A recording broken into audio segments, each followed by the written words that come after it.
Hay muchas personas que piensan que salvación tiene que ver con un conjunto de reglas que uno tiene que obedecer o peregrinaciones o algunas cosas que tiene que hacer para llegar al cielo.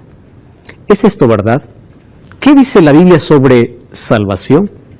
Pero quizás la pregunta más importante sea, ¿salvarnos de qué? Bienvenido. Está comenzando Biblia Fácil, el estudio bíblico semanal del Nuevo Tiempo. Gracias por participar de este programa. Hoy estamos en familia, como siempre, para poder abrir la palabra de Dios y encontrar en cada semana un estudio importante que no solamente enriquece nuestra vida espiritual, sino que nos presenta un cuadro completo sobre la salvación. Esta es ya la segunda lección de esta nueva temporada y ya sabes que en el capítulo anterior te presentamos los participantes de esta temporada. Tenemos aquí representantes de Argentina, de Uruguay, de Paraguay y Bolivia. ¿Es así? Bienvenidos una vez más. Qué bueno es que podamos estar juntos, agradeciendo a Dios por la oportunidad que tenemos de poder comprender temas que enriquecen nuestra vida, pero sobre todo que nos muestran un plan que todos tenemos que conocer, el plan de salvación. Y hablando de plan de salvación, ¿qué es salvación? La palabra salvación parece que hoy importa más al mundo cristiano, cuando debiera importar a toda la humanidad. Salvación involucra no solamente una eternidad con Jesús, salvación involucra calidad de vida en el presente. Cuando hablamos de salvación no estamos hablando de algo futuro, estamos hablando de algo presente. Entonces, tiene que llamar la atención o el interés de toda la humanidad. Mas, ¿por qué la gente no está interesada en salvación? Por dos razones. La primera, porque no sabe qué es salvación. No sabe. Aquel que no entiende, no sabe qué cosa es, no le interesa. Y la segunda es porque el mundo está tan envuelto en diversión que la palabra salvación parece que no es moda para nuestro vocabulario.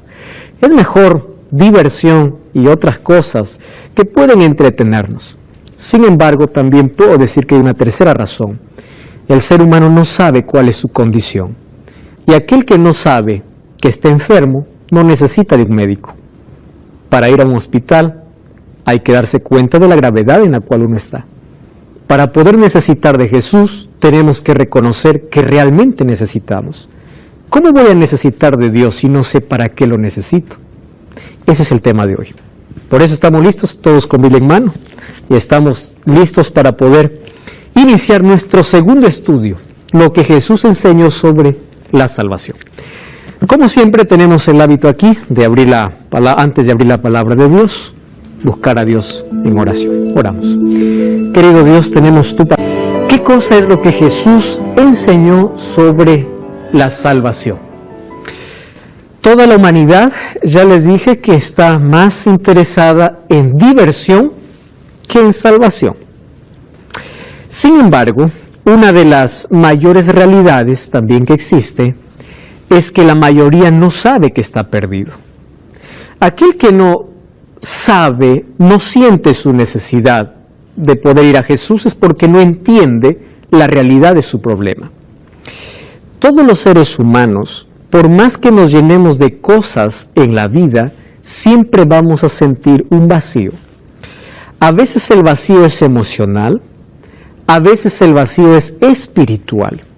Hay personas que tienen una buena relación con Dios, pero tienen un vacío que tiene que ver con alguna herida emocional que no se cerró. Sin embargo, el mayor vacío tiene que ver con el asunto espiritual. ¿Por qué el asunto espiritual? El ser humano intenta anestesiar su dolor buscando formas y medios que el mundo ofrece. Por ejemplo, yo quiero escapar ante un problema, yo necesito algo que adormezca mi dolor.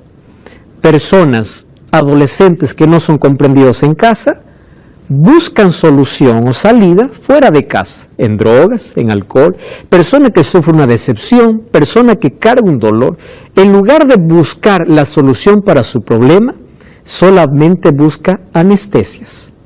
Y ustedes saben que una anestesia solamente adormece el dolor por un momento, pero no soluciona el problema. Esa es la realidad humana. Entonces, los seres humanos están lejos de Dios y están perdidos y cargan el mayor sufrimiento de vacío en la vida. ¿Y cómo intenta llenar el vacío? Con cosas, ¿verdad? Con diversión. Intenta llenar con medios que el mundo ofrece, que Satanás ofrece. Y así le distrae del verdadero problema que tiene. Y hoy vamos a descubrir cuál es nuestro problema. Porque mientras más comprendamos nuestro problema, más vamos a necesitar de la medicina. Y la medicina es Cristo. Mas hoy tenemos que comprender en el asunto de salvación. Vamos a comenzar con uno de los textos que están conocidos y Jesús mismo mencionó al declarar su ministerio aquí en la tierra. Lucas 19:10 dice, porque el Hijo del Hombre vino a buscar y salvar lo que se había perdido. En esta expresión de Jesús me llama la atención dos cosas. Quien busca no es el ser humano, siempre fue Dios. Cuando Adán pecó, todo lo que hizo él fue esconderse. La iniciativa de salvación nunca la toma el ser humano. ¿Quién la toma? Dios. Es Dios quien corre tras el ser humano. Cuando alguien dice, yo encontré a Jesús, no, Jesús no estaba perdido, tú estabas perdido, Jesús te encontró. Ahora, la segunda expresión es lo que se había perdido. ¿Qué cosa se había perdido? Hoy vamos a ver qué cosa es lo que realmente se perdió. Para poder analizar este asunto, tenemos que ir a nuestros orígenes. Y nuestros orígenes está en el jardín del Edén. Cuando este mundo salió de las manos de Dios, Génesis 1:31 dice que salió bueno y perfecto en gran manera. Esa perfección era un equilibrio, era una armonía que existía entre los seres humanos y la naturaleza, pero la mayor armonía que existía era entre los seres humanos y Dios. Es decir, nosotros salimos de las manos de Dios perfectos, por lo menos en dos aspectos. En el aspecto moral y en el aspecto físico. El pecado ha degradado los dos aspectos, el aspecto moral y físico. Pero una de las cosas que destruyó inmediatamente el pecado fue nuestro deseo de estar con Dios. Y ese es el problema que nosotros no podemos superar. ¿Por qué al ser humano tanto le cuesta buscar a Dios? Porque eso es lo que dañó, deterioró el pecado. Cuando salió de las manos de Dios, el ser humano encontraba placer estar en la presencia de Dios. Hoy el ser humano ya no encuentra más placer en eso. Para que encuentre nuevamente placer en Dios, Dios tiene que hacer un trabajo de restauración en la vida. Si no, no encuentra placer. ¿Cómo mira la sociedad, por ejemplo, a un cristiano? Como alguien fuera de lugar, ¿verdad? Como alguien... tú ya escuchaste a aquellas personas que dicen, diviértete. Tú no sabes qué es la vida, ¿verdad? Porque te estás perdiendo de varias cosas, correcto. Pero aquel que es restaurado por Dios, aquello que él ve ganancia, él lo ve como pérdida. Ese cambio de visión es la restauración que Dios hace para una vez más colocar nuestra vida en armonía con Él, porque fuimos creados para eso. Ahora fíjense, el ser humano fue creado para ser feliz, completamente. Dos cosas había en el plan de Dios, felicidad y eternidad. Solo que esas dos cosas dependían de una pequeña prueba. La pequeña prueba que Dios colocó en el jardín del Edén es: de todo árbol del huerto podrás comer, mas del árbol de la ciencia del bien y del mal no comerás, porque el día que de él comieres, ciertamente morirás. La orden de Dios fue clara: el día que comieres, vas a morir. Mas aquí viene la pregunta: ¿por qué una prueba para ellos? Ya se preguntaron ustedes eso. ¿Acaso Dios no pudo haber dicho, yo los creé para ser felices? Punto final. Correcto, se acabó. ¿Por qué necesitaban pasar por una pequeña prueba? Aquí viene la respuesta. Dios no solamente creó este mundo, Dios creó el universo. Y todos los seres que Dios ha creado, Dios los ha creado como seres libres. ¿Los ángeles tienen libertad, sí o no? Sí, por eso es que uno de ellos se rebeló. Toda la creación que salió de las manos de Dios, lo hizo con un regalo precioso que nadie te puede quitar, que es libertad. Mientras nosotros no entendamos eso, no vamos a entender esta prueba. Entonces, ante la vista del universo, Dios estaba creando una criatura que era imagen y semejanza de Él, pero no está creando robots mecanizados, donde Dios los programa y ellos hacen lo que Él quiere. No. Dios hizo seres libres. ¿Y cómo tendría que probarse su libertad si no habría una prueba para elegir? Imposible, ¿verdad? ¿Cómo tú puedes probar que alguien es libre si no le das opciones para elegir? Es por eso que Él no colocó una gran prueba, colocó una pequeña prueba. ¿Por qué pequeña? Gran prueba hubiese sido si Dios hubiese dicho, solo de un árbol podrán comer y de ningún otro no podrán comer. Eso sí es difícil. Imagínense comer todos los días de uno solo, habiendo tanto. Pero pequeña prueba es, de todo podrás, menos de uno. ¿Por qué Dios colocó esa prueba? Para poder probar una vez más ante el universo que los seres que Él crea son totalmente libres. Libertad. Ahora, nosotros conocemos la historia. Además, debemos comprender algo. Dios, antes de colocar la prueba, Él ya tenía un plan.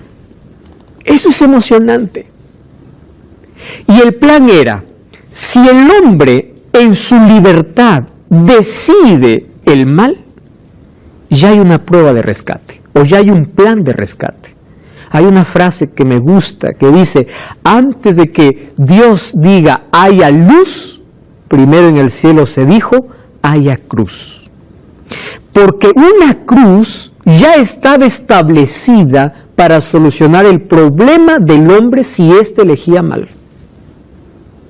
Ya había un plan antes de la caída.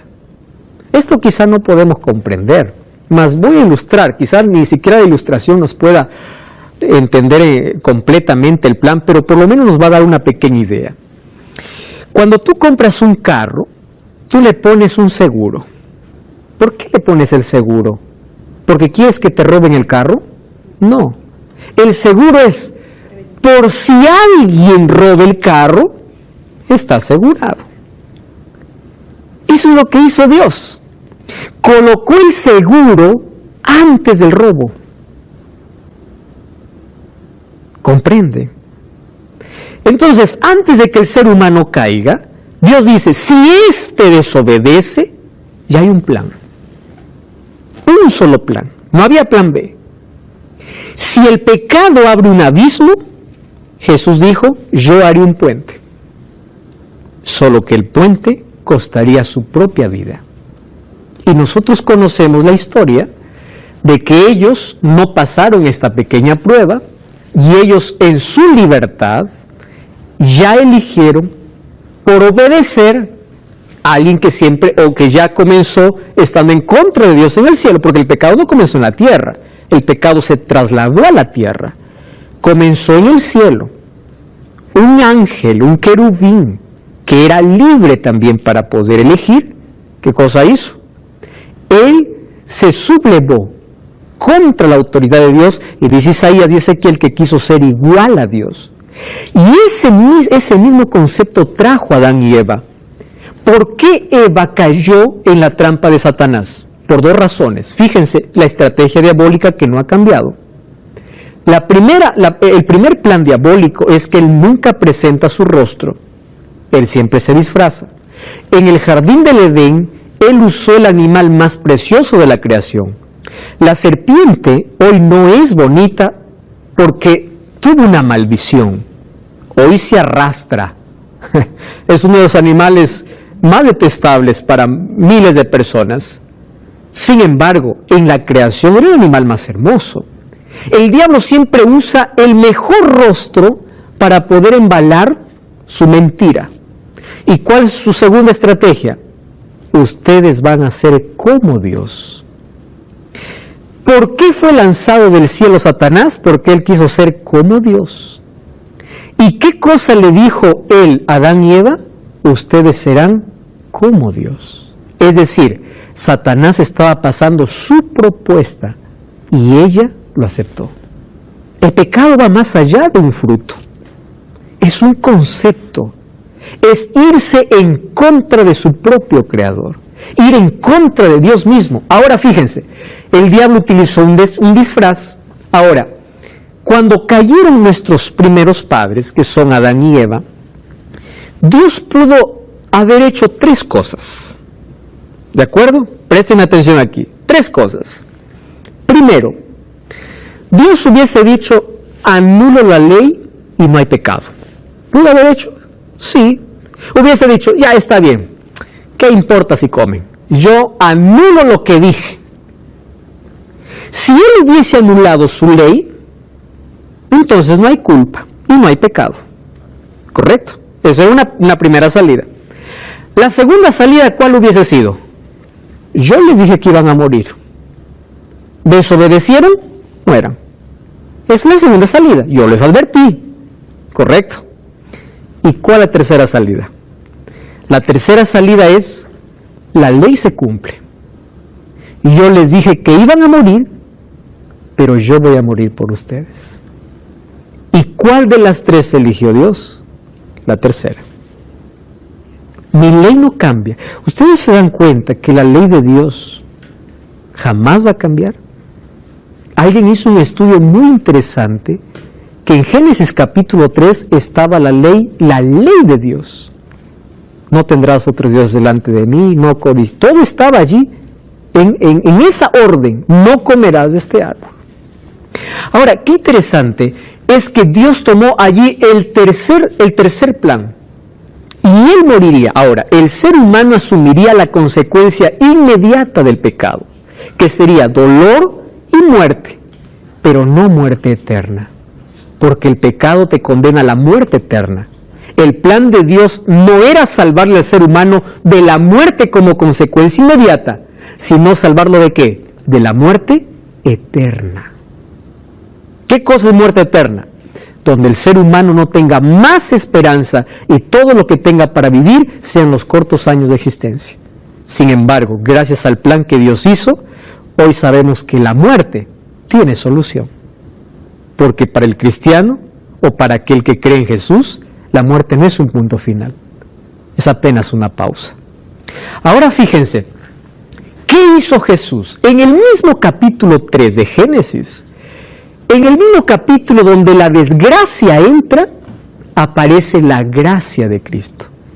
A mí me encanta leer el capítulo 3, no por la caída, sino ¿saben por qué? Porque ante la desgracia del ser humano, aparece la gracia de Cristo. Porque ella tenía un plan cuando les junta allí a la serpiente, a Adán y a Eva, ahí llama un juicio.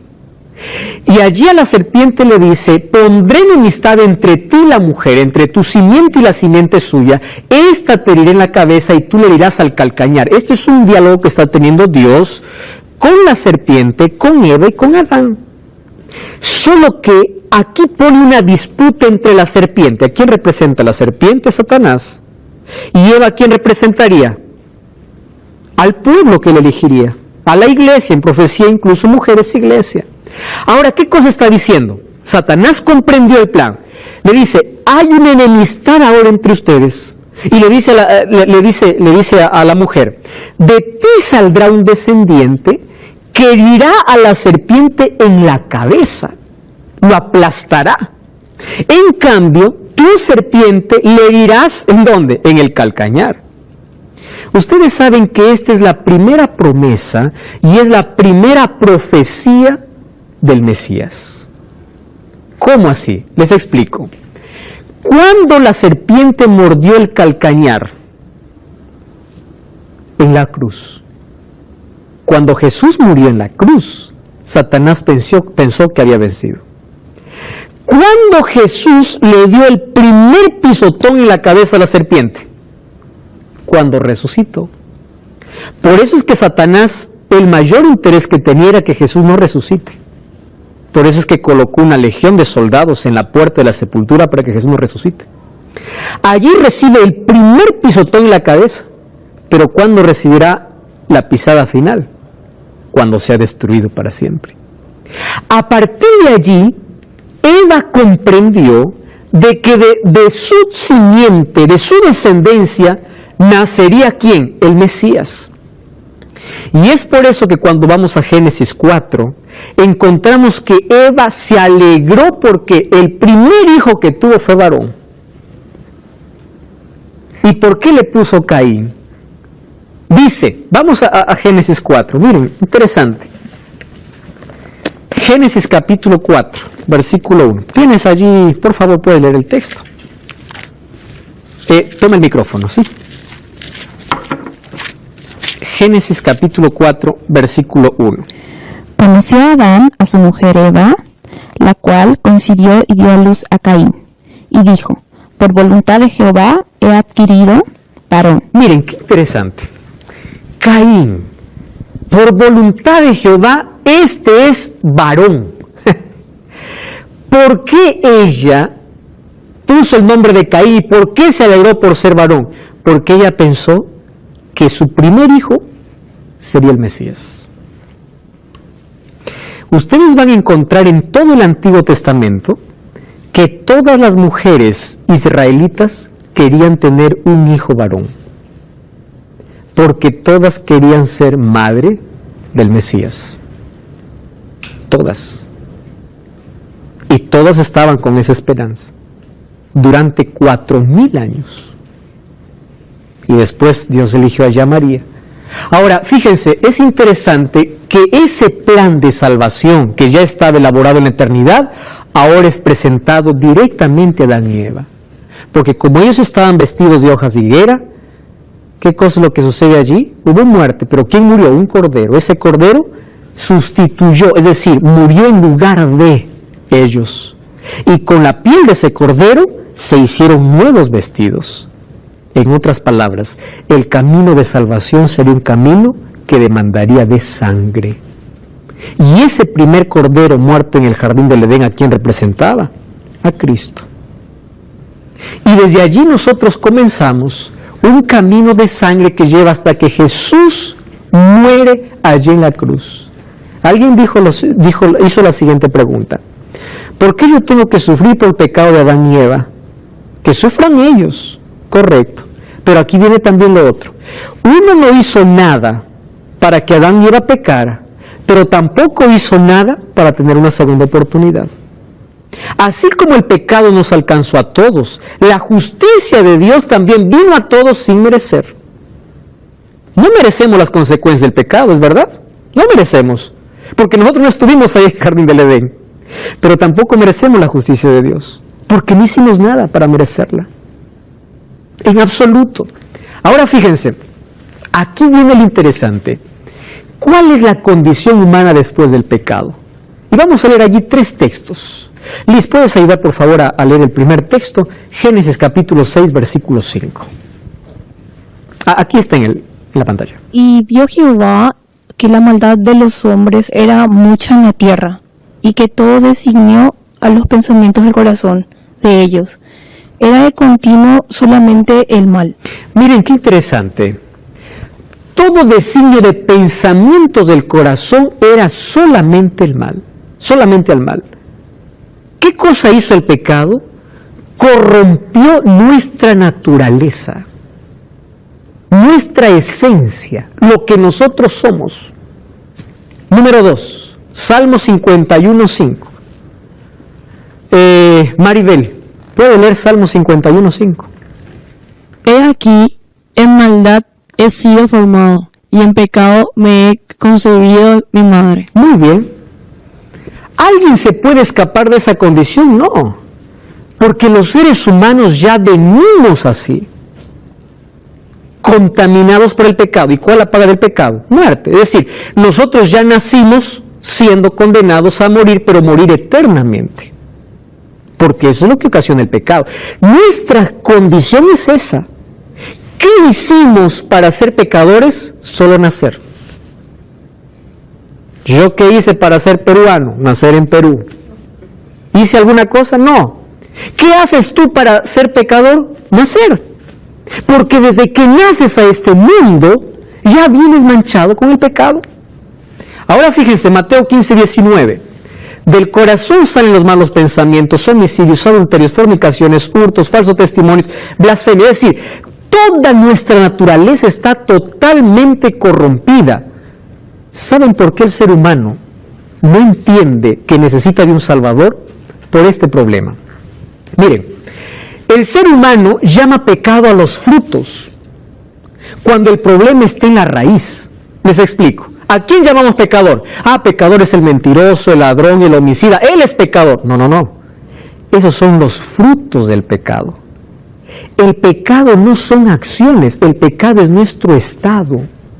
Somos malos, somos egoístas, somos orgullosos. Aún nuestras mejores obras están manchadas con el egoísmo. Entonces, todos nosotros somos pecadores. Las acciones aparecen. Si nosotros empezamos a cortar las naranjas, vamos a seguir produciendo naranjas, porque el árbol es naranja. Yo no puedo producir algo bueno porque soy pecador. Y si yo quiero producir algo bueno, necesito cambiar ¿qué cosa? Mi raíz. Y esa raíz es la naturaleza que solo Dios puede cambiar en esta vida. No cambies el canal.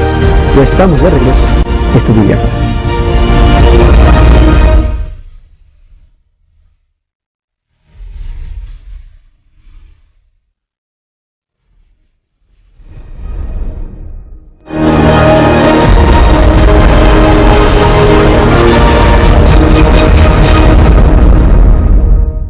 Y estamos de regreso, esto es Biblia Fácil. Ya sabes que nosotros preparamos un material donde está todo el contenido que estamos nosotros aquí hablando en esta temporada. Es un curso totalmente gratis para ti. Lo tengo aquí en mano y puedes solicitarlo ahora a través de nuestro número de WhatsApp. Toma allí en este momento tu teléfono, ¿correcto? Ahora mismo, y escríbenos ahora mismo al más 5512 9810 1460. Si es en Sudamérica, te haremos llegar en este curso en formato físico, fuera de Sudamérica en formato digital, pero vamos a estudiar aquellas preciosas enseñanzas que tienen que ver con nuestra salvación, con aquello que realmente nos importa en la vida. Escríbenos en este momento y estaremos listos para responderte. Muy bien, estamos hablando acerca de salvación. ¿De qué entonces necesita salvarse el ser humano? De él mismo, de su propia naturaleza. Todos nosotros nacimos malos, ¿correcto? Nadie nace bueno. Todos nacimos con una naturaleza egoísta. Incluso las mejores obras que hagamos, la mayoría son cargadas de egoísmo. Hay personas que hacen alguna obra de bien por aparecer. Otros hacen alguna cosa extraordinaria solo usando una apariencia, pero la motivación interna es otra. Nuestra raíz, es decir, el pecado está encarnado. Yo no sé si pueden comprender esta situación. Más antes, hace algunos años, yo sufría de un uñero en el pie. Qué doloroso es cuando la uña se encarna. Todo lo que tiene que hacer es sacar toda la uña. Y eso causa mucho dolor. Nosotros venimos con el pecado encarnado. En nuestro gen, en nuestro ADN, venimos siendo malos. ¿Quién enseña a un niño a no compartir sus juguetes? Nadie. ¿Quién enseña a un niño a mentir? No hay una madre que dice, primera lección, hoy te voy a enseñar cómo mentir. Nadie. ¿Cómo aprendemos el mal? Está dentro. Pero nosotros luchamos ¿contra qué? Yo estoy luchando contra el pecado. ¿A qué llamas pecado? Pecado es matar, robar. ¿Te diste cuenta que hay personas que dicen, yo soy bueno? ¿Por qué? Yo no mato, no robo, no adultero, no fornico, yo soy bueno. Porque no sabe que la condición pecaminosa no son las acciones, es lo que tiene dentro. Por eso Jesús dijo a los fariseos, ustedes son sepulcros blanqueados, porque por afuera parecen lindos, pero por adentro están podridos.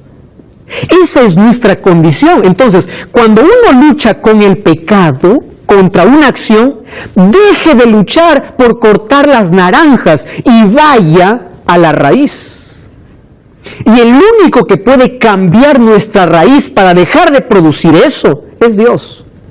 Hay una frase que me gusta, dice así: la naturaleza forma, la escuela nos informa, el pecado nos deforma, pero Cristo nos transforma. El único que puede cambiar esa condición es Dios. Por eso es que necesitamos de Jesús como nuestro Salvador. Miren lo que dice el libro de Jeremías, capítulo 13, versículo 23. ¿Mudará el etíope su piel y el leopardo sus manchas? ¿Ustedes podrán hacer el bien cuando están habituados a hacer el mal? Imposible. Entonces, naturalmente, por más obras buenas que hagamos, estamos perdidos. Por eso es que nuestra única salvación no depende de lo que hagamos, sino de ¿qué? Depende de Cristo, de si aceptamos a Cristo o no. Uno puede hacer cosas buenas y si está sin Cristo está perdido. Pero aquel que está con Cristo va a producir cosas buenas de manera natural. ¿Por qué? Porque es Cristo quien coloca en nosotros una nueva naturaleza. ¡Qué lindo! ¿Saben cuándo sucede eso? Cuando el ser humano reconoce su condición y dice, Señor, yo quiero cambiar. Yo acepto a Jesús. En ese momento, Dios coloca en ti otra naturaleza, que se llama naturaleza espiritual. Y dentro de ti comienza una pelea interna. Tú sabes que estás mal, quieres cambiar, y la naturaleza espiritual dice, lee la Biblia, ora. Y la naturaleza carnal dice, no, no lo hagas. Y una lucha interna. ¿Quién va a ganar? De acuerdo a la naturaleza que tú puedas alimentar más. Eso vamos a ver en la próxima lección cuando hablemos de santificación. Pero nosotros no podemos alcanzar la salvación porque somos esencialmente, o en esencia, malos. Por eso la salvación depende solamente de Cristo. Esa es la cosmovisión correcta.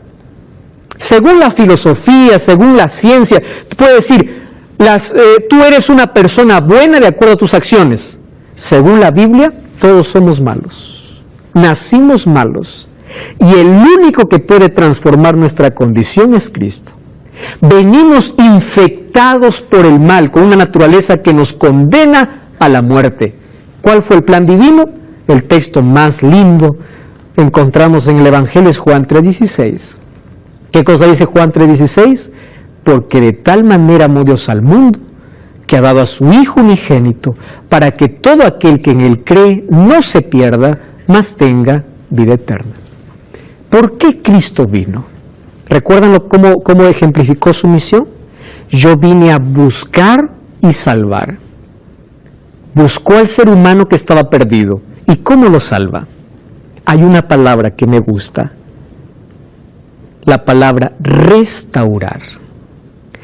Todo lo que el pecado nos quitó, Cristo vino a recuperar, a restaurar.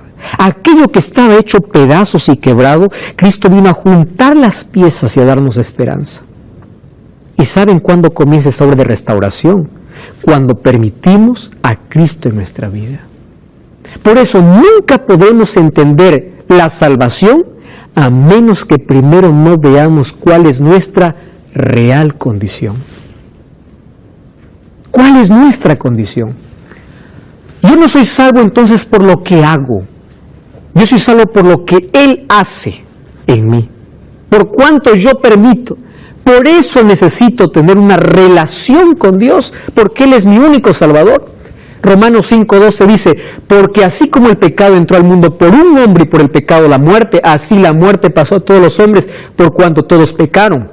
Romanos 5:17 dice, porque si la transgresión de uno solo o por la transgresión de uno solo reinó la muerte, mucho más reinarán en vida por uno solo Jesucristo los que reciben la abundancia de la gracia y el don de la justicia.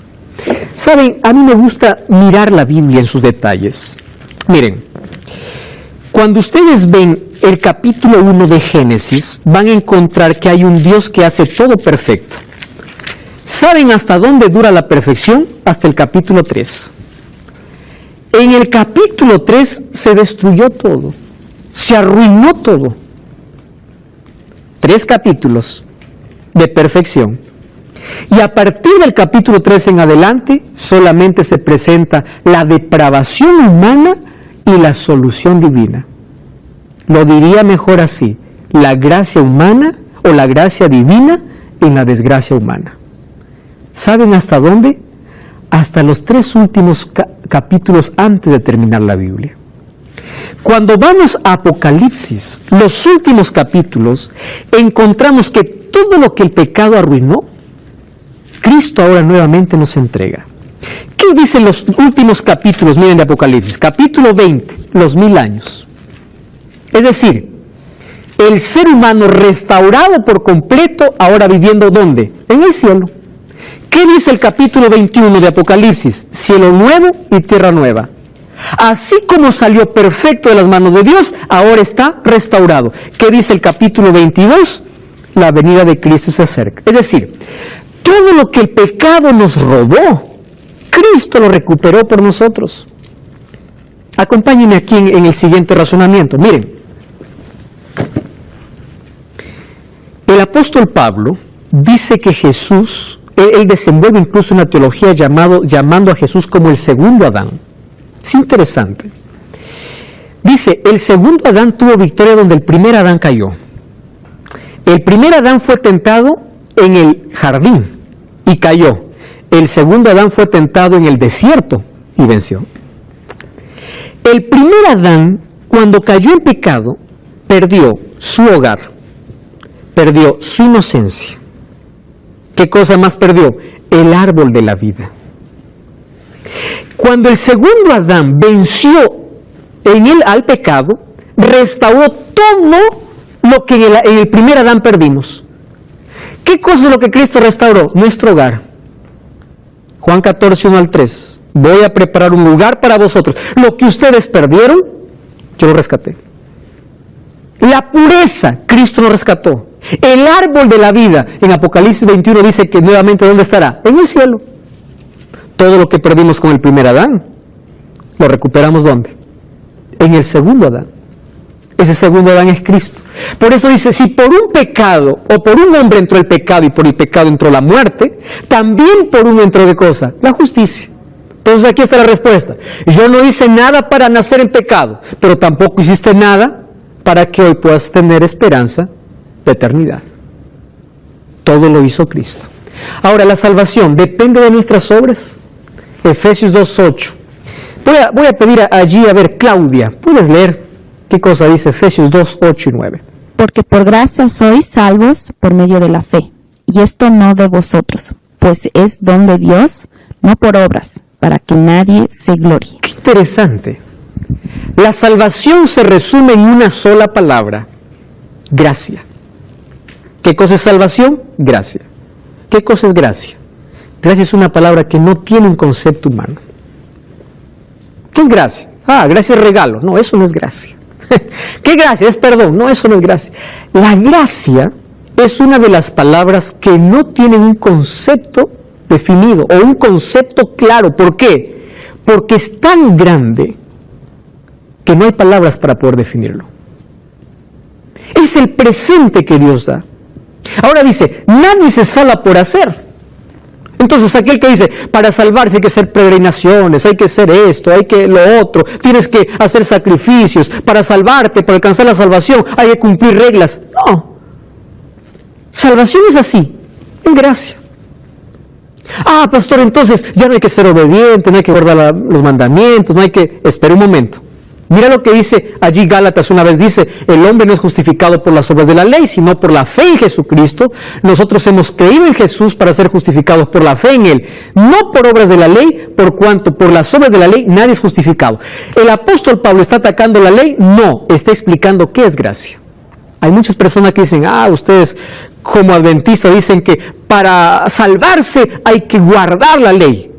No, nosotros no decimos eso. Nosotros decimos así. La salvación es por gracia. ¿Correcto? Los resultados de la gracia en la vida es la obediencia. Nadie llega al cielo haciendo. Llegamos por la gracia de Dios. Pero aquel que recibe la gracia de Dios pone su vida en armonía con la voluntad de Dios. Y allí viene el segundo elemento. El ser humano es salvo por gracia y por fe. Y la fe es activa.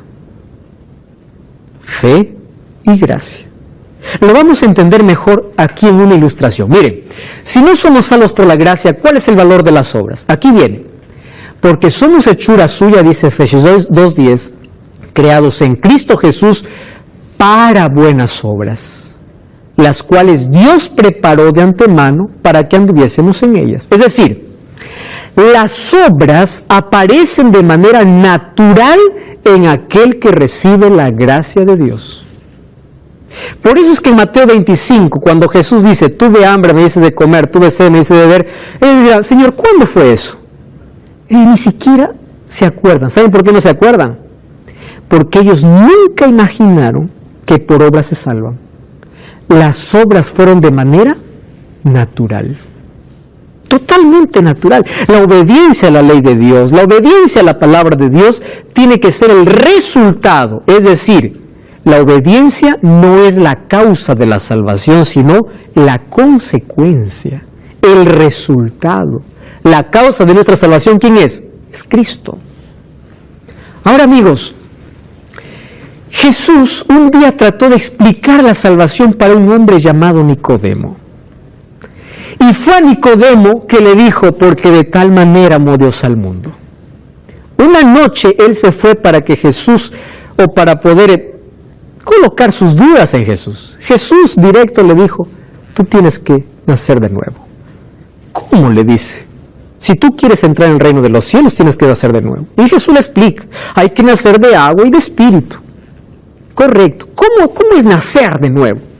¿Cómo se salva? El asunto aquí es salvación, porque él estaba intrigado. ¿Cómo yo me salvo? Yo estoy guardando reglas, estoy guardando leyes y me siento perdido. Jesús le dice, no, el problema no está en lo exterior, el problema está dentro de ti. Tienes que volver a nacer. ¿Cómo? Y Jesús le hace una ilustración. Y esta ilustración le lleva al desierto del pueblo de Israel. Esta historia está en Números capítulo 21. Vamos a Números, ¿les parece? Números 21 dice que el pueblo de Israel una vez más se quejó contra Dios. ¿Qué cosa hizo Dios? Dios quitó su protección y aparecieron serpientes venenosas. Miren allí, capítulo 21, versículo 4. Se desanimó el pueblo por el camino, comenzó a hablar contra Dios y contra Moisés, etcétera, etcétera. Dios envió al pueblo serpientes venenosas que mordían al pueblo y así murieron. Miles. ¿Correcto? Ahora, ellos dicen en el versículo 7, hemos pecado. ¿Por dónde comienza la salvación? Cuando uno reconoce cuál es su condición. Hemos pecado, por favor que quiten estas serpientes. Y Jesús, Dios les dice, hazte una serpiente de bronce. Ponle ahí en el centro. Aquel que es picado por una serpiente, mira y se sana. Piensa conmigo lo siguiente. Una serpiente te está mordiendo. Tú tendrías el valor de mirar a otra serpiente. Eso se llama fe. ¿Qué cosa es fe? Creer. La fe demanda de acción y demanda de obediencia. Porque el ser humano que le pica a la serpiente hubiese dicho, no, yo miro cualquier otra cosa, menos la serpiente. Termina muerto. ¿Me entienden? ¿Qué cosa es esto? Fe. ¿Qué involucra fe? Obediencia. ¿Y por qué la serpiente? Esa serpiente de bronce, allí en esa asta que fue colocada, Jesús dice en San Juan capítulo 3, así el Hijo del Hombre será levantado. ¿A quién representaba? A Cristo. En otras palabras, Solo se salvaba quien miraba. Yo resumo esta teología en una frase. Si no miras, mueres. Simple. Si no miras, mueres. Ahora, ¿cuál es la solución para nuestro problema de pecado? Mirar a Cristo. Si no miras, mueres. Si no aceptas, mueres. Porque todos ya estamos infectados con el problema de pecado. Todos ya estamos envenenados y nuestros días están contados para morir eternamente, a menos que busquemos la solución en Jesús. Un día un joven rico se acercó a Jesús diciéndole: Señor, ¿qué hago para heredar la vida eterna? Jesús le dice: guarda los mandamientos. ¿Qué importancia tienen los mandamientos? Porque los mandamientos no salvan, pero son la evidencia de alguien que ya es salvo. Y él le dice: Señor, yo guardé esto de mi juventud. ¿Qué le dice Jesús? Una cosa te falta. Vende todo lo que tienes y sígueme. Jesús está queriendo que uno venda todo y podamos seguir a Jesús en la miseria. No. ¿Por qué Jesús le dijo esto al joven rico? Porque para él las riquezas estaban por encima de su relación con Dios.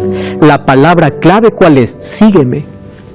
Entonces, si nosotros queremos salvación, en estas dos ilustraciones entendemos que, primero, salvación es mirar a Jesús todos los días, relacionarse con Jesús, entregar la vida a Jesús. Y Él va a ir cambiando nuestra naturaleza de pecado.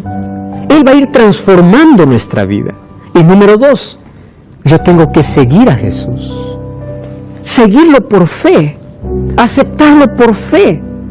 Y cuando yo sigo a Jesús, Él coloca su palabra en mi corazón, coloca su ley en mi vida, y yo hago obras buenas, no para salvarme, sino que son el resultado de mi relación con Dios. Eso es salvación. Por eso Hechos 4:12 dice que no hay en ningún otro hay salvación, si no es en Cristo. No podemos hablar de salvación sin Jesús. 1 Pedro 2:24 dice: Él llevó nuestros pecados en su cuerpo sobre el madero, para que nosotros, estando muertos a los pecados, vivamos a la justicia, y por su herida fuimos sanados. 700 años atrás el profeta Isaías, en Isaías 53, ya decía que alguien moriría por nuestros pecados y por esa herida nosotros seríamos sanados. Por eso en el libro de Juan capítulo 12, versículo 32, Jesús dijo así: cuando yo fuere levantado de la tierra, a todos atraeré a mí mismo. Saben, amigos, la cruz se levantó para ser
mayor imán para conquistar los corazones de la humanidad perdida. Y ese imán está tratando de llamar tu atención. Hoy te quedaste mirando un programa completo. Yo no sé cuál es el dolor que estás pasando, la situación que estás viviendo, pero Jesús te dice, mírame a mí. Yo tengo la respuesta. Yo curo tus heridas. Yo tengo salvación para ti. Algo mucho mejor de lo que alguien te puede ofrecer. Mira a Jesús. Entrégate a Jesús. Acepta a Jesús. Permite que el Espíritu Santo te lleve hacia su cruz. Pueda ser conquistado por su amor. Que su sangre pueda limpiar tus pecados. No importa cuánto pecado ya has hecho. No importa cuán fondo has caído. Estoy hablando para ti. Tú eres un ladrón. Eres corrupto. Tú eres violento. Estoy hablando por una prostituta. Estoy hablando para alguien que está luchando contra algo y no puede. Jesús es la salida. Y los brazos de Jesús se abren para decirte, yo quiero salvarte. Todo lo que tienes que hacer es aceptar a Cristo en tu vida, iniciar una relación con Él, y Él irá transformando tu carácter, transformando tu vida, sacándote de la miseria y del pozo del pecado, hasta convertirte en un ciudadano del reino de los cielos. Hay esperanza para ti. Entrega tu corazón a Jesús, los pedazos que quedan de tu vida, y en Cristo encontrarás su gracia, y Él restaurará para siempre tu vida. La palabra más linda que hoy puede salir de tus labios es, Señor, toma mi mano, rescátame.